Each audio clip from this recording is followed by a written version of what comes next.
Thank you. Okay, so I did Angola, and Angola is a country that is a little less than 2 times the size of Texas, and it has a population of 18,565,269. Portuguese is the official language, but Bantu and other African languages are also spoken. The population is mostly of native African descent, with a small percent of European descent. The government is a republic multi-party regime, and 40.5% of the population lives in poverty. The GDP is 104.33 billion US dollars, 85% of which comes from oil.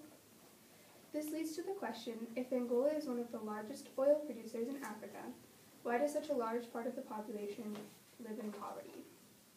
Angola's high poverty rate, despite the growing wealth from oil, is caused by the civil war, economic problems such as inflation, and political corruption.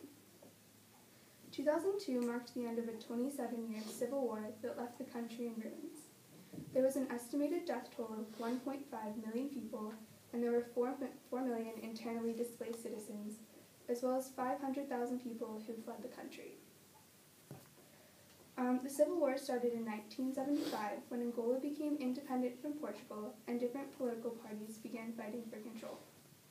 These parties were the MPLA, Movement for the Liberation of Angola, who were Marxist, against the FNLA, Liberation Front of Angola, and the UNITA, the National Union for the Total Independence of Angola. The Civil War destroyed bridges, roads, and railways, and also decreased agricultural production in Angola. After the war, the countryside was destroyed and scarred from years of fighting. Many of the people who left the countryside during the war had little incentive to return to the war-scarred area. This meant that there were not many farmers producing food, and those who did run farms could not transport their crops to the markets to sell them. This cut off trade to rural areas, and because the people who did farm could not transport their crops, there was not enough food to meet the needs of the population. The war also led to a lack of skilled labor, with almost half the population under 15, poor healthcare system, Angola has one of the highest infant mortality rates in the world, and a poor educational system. The damage from the war has been difficult to economically and socially overcome. Overall, the Civil War led to poor living conditions such as poor sanitation, poor healthcare, no educational opportunities, and hunger. These conditions, along with the economic and political issues, begin to clarify why there is such a high poverty rate. Economically, Angola is dependent on the money that oil brings, especially the wealth it creates in finance, hospitality, and other things that benefit oil companies. After the Civil War, the government attempted to focus funds on rebuilding damaged infrastructure and agriculture, but they were limited to the technical ability to put these ideas into action because there was such a small pool of skilled labor.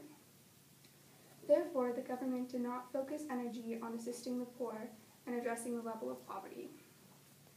During the time of rebuilding in Angola, it became the 6th largest oil exporter to the United States and the largest Chinese oil exporter, and it earned around $30 billion from oil exports. Because oil is 95% of Angola's exports, this creates a challenge for them to stabilize and diversify the economy. But as Angola's wealth began to steadily rise, the poverty rate is still high. Inflation is one of the main reasons that poverty is such a large problem in Angola. The inflation rate in Angola is very high, and in 2011 it hovered around 14% or higher. The inflation rate has increased since then, now somewhere around 8.9%, which is still very high despite marked improvements.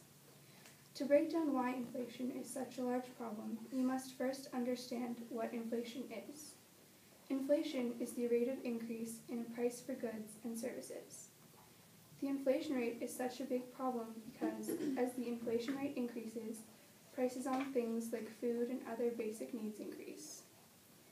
Even if wages increase at a constant rate, the population cannot pay for their basic necessities because the price of goods are too expensive. Citizens do not have enough to pay for the goods based on the amount they make versus the rising cost of living. This essentially makes the population poorer even though wages go up. These economic problems are a contributing factor to the high poverty rate in Angola despite the rising wealth from oil. Angola is a republic multi-party regime led by President José Eduardo dos Santos. In the years following the Civil War, Angola has faced many political obstacles.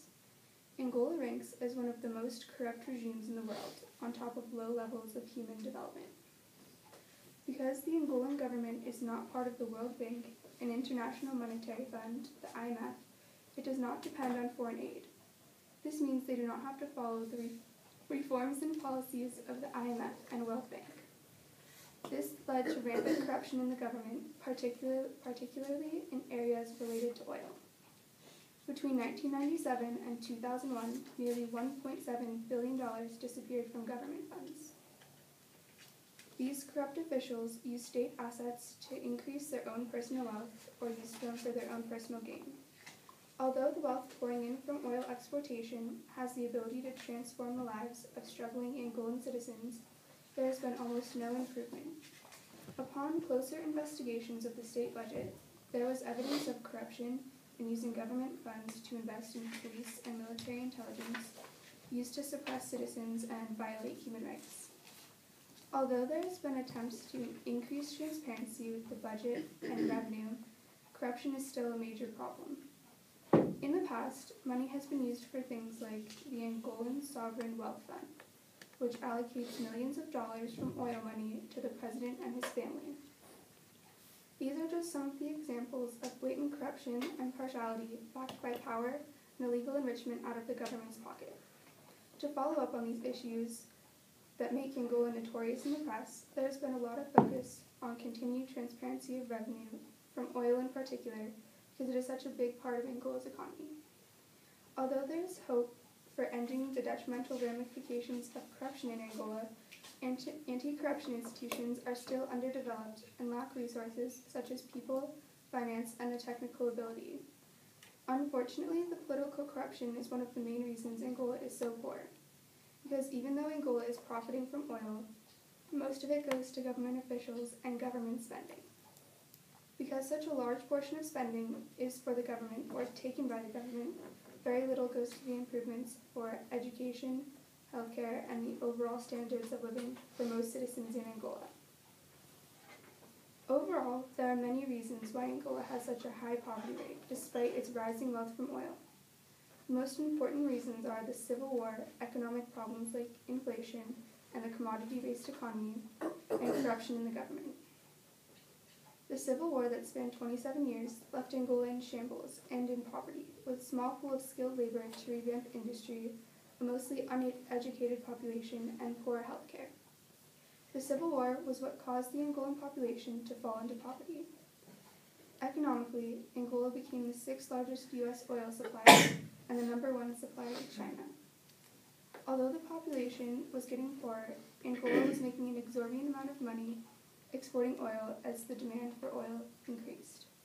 This was 95% of exports from Angola, so their economy was solely based off the price of oil in the world market. That makes Angola's economy an unstable, commodity-based economy. In the years following the war, inflation rates also began to rise, which led to recovering Angolan citizens to be unable to pay for things like food and rent as inflation rates climbed. So, even though salaries increased, the population was essentially poorer, because the price of goods rose too high in comparison to their income. Politically, corruption is so incredibly common in the Angolan government, especially when it came to oil profits, and the president openly pocketed government funds. Although investigations hinted at large amounts of corruption and other issues, the government has made a point of openly stressing transparency in spending and money-related policies. All of these examples show how Angola has been unable to pull itself out of poverty despite rising success in the oil market as demand for oil increases. Thank you. Good. Can I stay here? Can you turn that off? Turn it off.